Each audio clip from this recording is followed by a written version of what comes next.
فلسطین کے حوالے سے آپ کا ظاہری بات ایک واضح موقف رہا ہے. کچھ دن قبل بھی ایک سیمینار ہوا کانفرنس میں, جہاد کے حوالے سے بات کی گئی کہ وہاں پر اب فرض ہے. تو مولانا صاحب کب اعلان کریں گے وہاں جہاد کی, اور کیا یہ اعلان جس طرح ہم ماضی میں افغان جہاد کی جو خمیازہ ہم بھگت رہے ہیں, کیا اس طرح تو نہیں ہوگا؟ آپ کیوں لفظ جہاد سے ڈرتے ہیں؟ آپ کلمہ گو مسلمان ہیں.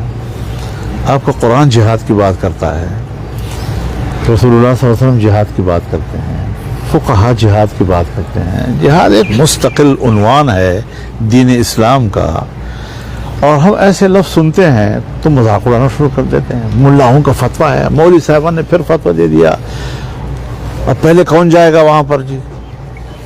تو اس قسم کی چیزیں مسخرہ پن, اپنا مسخرہ کرنا یہ لوگ بند کریں.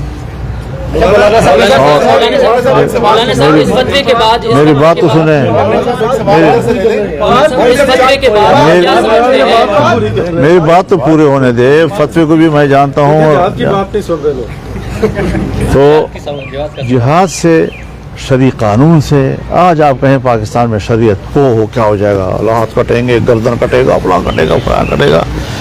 اپنے دین جس پر ہم ایمان لا کر مسلمانوں کے صف میں اپنے آپ کو شریک کرتے ہیں, اپنا مسلمان اپنے دین سے ڈر رہا ہے, اور یہ دین صرف مولوی کا ہے. جس طرح میں کلمہ گو ہوں آپ اس طرح کلمہ گو ہیں, جس طرح میں نماز پڑھتا ہوں آپ اس طرح نماز پڑھتے ہیں. کبھی رسول اللہ صلی اللہ علیہ وسلم نے فرمایا کہ ایک زمانہ آ جائے گا کہ اسلام کی بات کرنا ایسا ہوگا جیسے مٹھی میں آدمی انگارہ پکڑے. یہی صورتحال اب آ گئی ہے کہ دین اسلام کو ہم عجوبہ سمجھ رہے ہیں, دین اسلام کو ہم کوئی ایک ایسا اجنبی چیز سمجھ رہے ہیں. تو الاسلام غریب و سیعود غریبا, رسول اللہ نے فرمایا کہ آج بھی اسلام جو ہے وہ ناآشنا چیز ہے. ایک زمانہ آئے گا جب پھر اسلام ایک دفعہ ناآشنا چیز تصور کی جائے گی. یہ خرابیاں ہیں ہمارے اندر, یہ کمزوریاں ہیں. ہر مسلمان کو اپنے اندر کی اصلاح کرنی چاہیے. جہاد کا مذاق اڑانا, اب جہاد کیا غزے کا مسلمان اور فلسطین کا مسلمان جس پر ایک غیر مسلم قابض ہے, مسجد اقصی پر قابض ہے, اس کو چھڑانے کے لیے وہ قربانیاں دے رہے ہیں, اور عالم دین اس کو جہاد کہہ رہا ہے, اور اب جہاد کا مذاق اڑا رہے ہیں. یہ فلسطینیوں کے ساتھ دشمنی ہے. افغانستان میں جہاد تھا, ہم جہاد کہتے تھے. اسلامی دنیا منقسم ہے 57 یا 58 اسلامی ممالک میں, تو جغرافیائی طور پر ہر ملک کے اندر کے حالات اپنے ہو جاتے ہیں. اس طرح کے فیصلے جو ہیں ہر ملک اپنے ماحول کے تحت کرتا ہے. اگر کوئی فلسطین میں رہتا ہے تو ان پر جہاد فرض ہے. جو ساتھ میں سرحدات ہیں وہ اگر اندر جا سکتے ہیں تو ان پر فرض ہے. دور والے ہیں ان کے لیے اور کوئی راستہ نہیں ہے, وہ سیاسی حمایت کرتا ہے, کوئی چندہ بھیج دیتا ہے.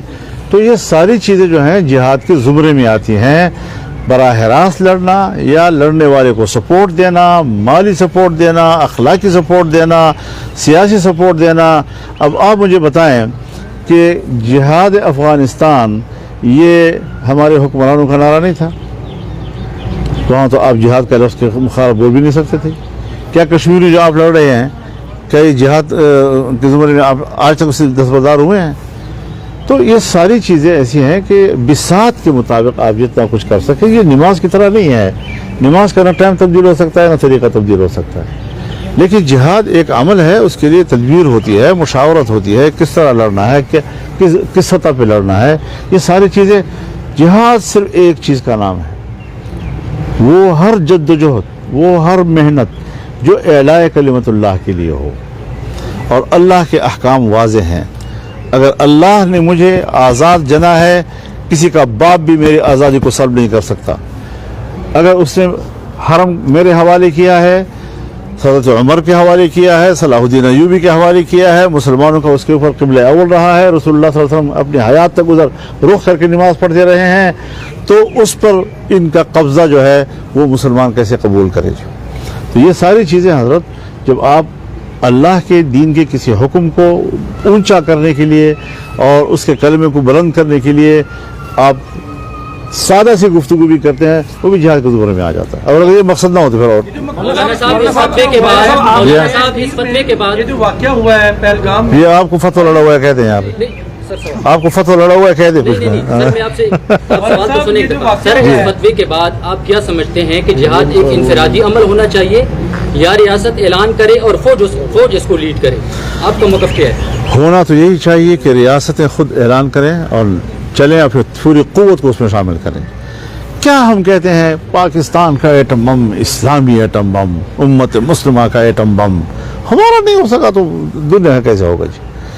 تو اس میں مایوسی اگر ہے تو حکمرانوں کی جانب سے ہے، لیکن اگر حکمران ایک فرض پورا نہ کر رہے ہوں تو کیا عام لوگ جو ہیں مسلمانوں کے اندر کوئی اس کے فرائض نہیں ہو سکتے؟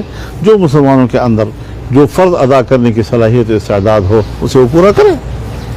کشمیر میں ابھی فائرنگ کا جو واقعہ ہوا ہے اس کے بعد کیا اس کے کانسیکوینسز کیا دیکھ رہے ہیں پاکستان اور انڈیا کے درمیان، اور خطے میں اس کے کیا حالات نظر آئیں گے؟ اور دوسرا سر مولانا فضل الرحمان صاحب یہ ضرور میں پوچھوں گا، کیا اپوزیشن سے اتحاد صفحہ پھاڑ دیا یا گنجائش باقی ہے؟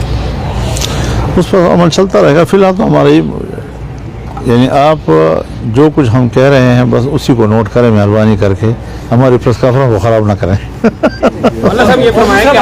ہاں وہ جو دوسرا آپ نے بات کی ہے کشمیر کی، دیکھیے یہ واقعہ مقبوضہ کشمیر میں ہوا ہے اور انتظامی طور پر وہ انڈیا کے کنٹرول میں ہے.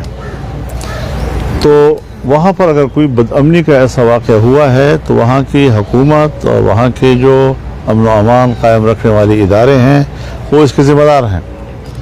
اب اپنے گناہ کو کم کرنا یا اپنے گناہ سے لوگوں کی نظر لوٹانے کے لیے پاکستان پر الزام لگانا یہ تو بڑا آسان کام ہو جاتا ہے.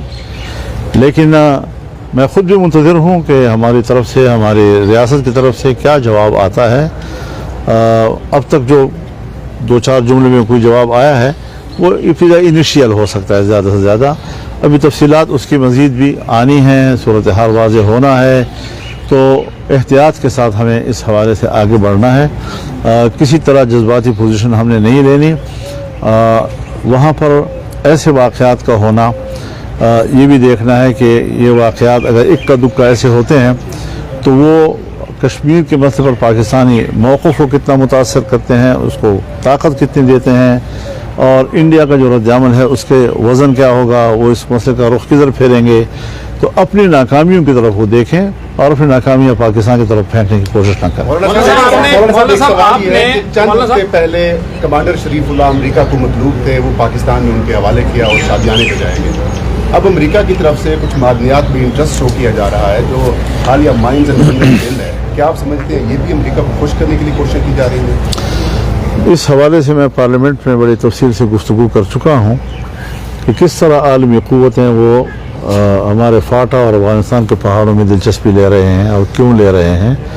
تو یہ ساری چیزیں معروف ہیں اور یہی وجہ ہے کہ بظاہر تو پاکستان کی ترقی کا نام دیا جاتا ہے، تو فاٹا انضمام کو بھی تو پاکستان کی ترقی کا نام دیا گیا.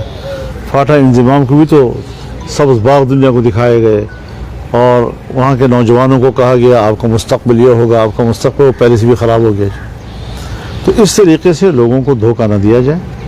اس میں اس سارے کاروبار میں عالمی برادری جو ہے اس کے منہ میں پانی آتا ہے. وہ ایسے ممالک میں جھاگ گھستے ہیں. انہوں نے سارا کچھ جو عراق میں کیا تو اپنے معدنیات کے لیے کیا، لیبیا میں کیا تو اپنے معدنیات کے لیے کیا. جہاں بھی جاتے ہیں اپنے معدنیات کو سامنے رکھ کے، اپنے مفادات کو سامنے رکھ کے جاتے ہیں. ہمارے ملکوں کے وہاں پر بھی ہم اس کے حامی ہیں کہ دنیا آئے اور پاکستان میں سرمایہ کاری کرے. ہم سرمایہ کاری کے خلاف نہیں ہیں. سرمایہ کاری جو ہے وہ ایسی ایک چیز ہے کہ جس میں امریکہ بھی بیرونی سرمایہ کاری سے بے نیاز نہیں رہ سکتا جی. لیکن اس کے اصول ہونے چاہیے. اگر صوبہ اپنے وسائل کا مالک ہے، 18ویں ترمیم کے تحت یہ ان کی ملکیت ہے، تو پھر وفاق وہاں سرمایہ کاری کرے تو بھی صوبے کے شرائط پہ کرے.